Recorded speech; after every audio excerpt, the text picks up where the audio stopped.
Lorsque l'on étudie les salaires ou la répartition des salaires au sein d'une entreprise, on s'intéresse donc à une variable, qui sont les salaires, et cette variable va prendre différentes valeurs, et donc on va observer différents niveaux de salaire dans l'entreprise, et toutes ces observations vont nous donner une série d'observations. Pour cette série d'observations, on aura une valeur minimale, imaginons de façon arbitraire, je considère 2500 €, à nouveau, tout à fait arbitraire, et une valeur maximale 10 000 €. Et donc, ce sont des salaires mensuels bruts. Et donc, on peut donc dire qu'entre 2500 et 10 000 €, on a 100% des données qui sont observées. Après, on a vu qu'il y avait une valeur spécifique de la variable, qu'on appelle la médiane, qui va permettre donc de découper cette population en deux sous-groupes comportant un même nombre d'observations. Alors, à nouveau, de façon arbitraire, imaginons que la médiane, ce soit 6 000 €. On peut alors dire qu'entre 2500 et 6 000 €, on a regroupé 50% du total des observations, et entre 6 000 € et 10 000 €, on a regroupé 50% du total des observations. Et donc, grâce à cette médiane, on a effectué ce split 50-50. La médiane est une première forme de quantile. Et donc, quantile, c'est un terme générique et il existe différents types de quantiles. Alors, une première forme de quantile, c'est la médiane. Je vais y arriver, voilà, médiane, et qui, elle, fait un éclatement 50-50 de notre population. C'est-à-dire qu'on crée deux sous-groupes, et chacun des sous-groupes comportant un même nombre d'individus.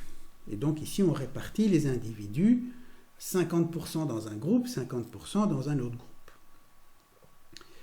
Au lieu de répartir la population en deux sous-groupes de 50%, on va alors tenter d'avoir une répartition un peu plus fine de la population et donc de créer des sous-groupes qui, chacun, vont constituer 25% de la population.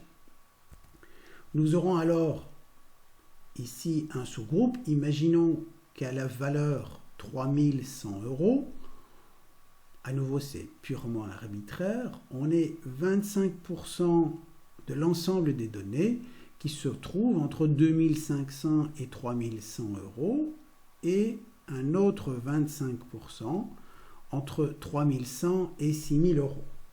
On a donc ici une valeur spécifique de salaire et donc une valeur spécifique de la variable qui fait en sorte que 25% des salaires sont inférieurs à cette valeur.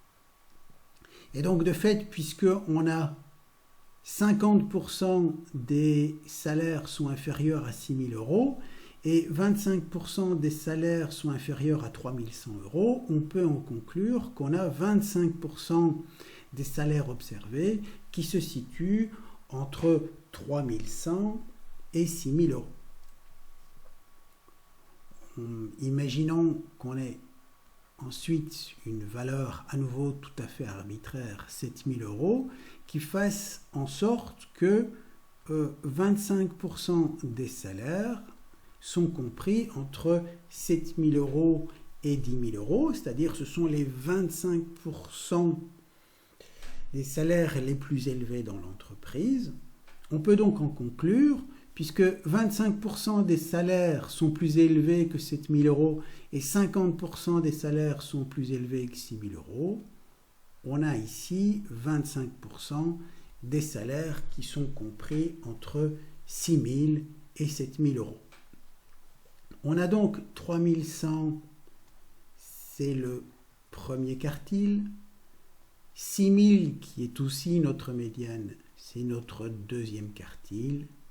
Et 7000, c'est le troisième quartile. On a donc 3 valeurs de salaire qui permettent d'éclater la population en 4 sous-groupes, chaque sous-groupe comportant un même nombre d'individus.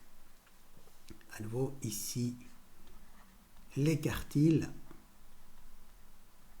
sont, si vous voulez, une forme particulière de quantile dans lequel on éclate la population en 4 sous-groupes de 25%.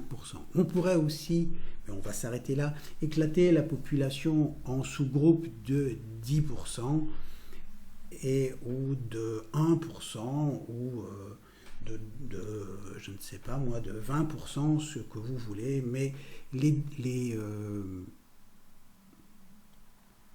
quantiles les plus souvent utilisés en ressources humaines, ce sont les quartiles. Donc je vous rappelle, un quantile qui est le terme générique, et alors en fait en fonction du pourcentage de sous-groupes qui sera constitué, on aura une terminologie différente. Ainsi, pour une répartition 50-50, on parle de la médiane. Pour répartition 25-25-25-25, on parle de quartile, c'est-à-dire qu'on crée des sous-groupes qui représentent chacun 25% de la population totale. On pourrait aussi créer des sous-groupes où on pourrait créer 10 sous-groupes qui représentent chacun 10% de la population totale, et on aurait alors créé des déciles.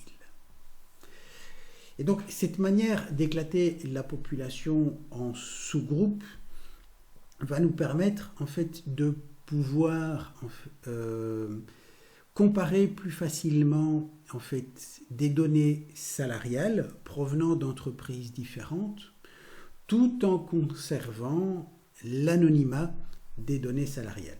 Et ça, je vous donne rendez-vous dans une vidéo qui suit pour un exemple illustré.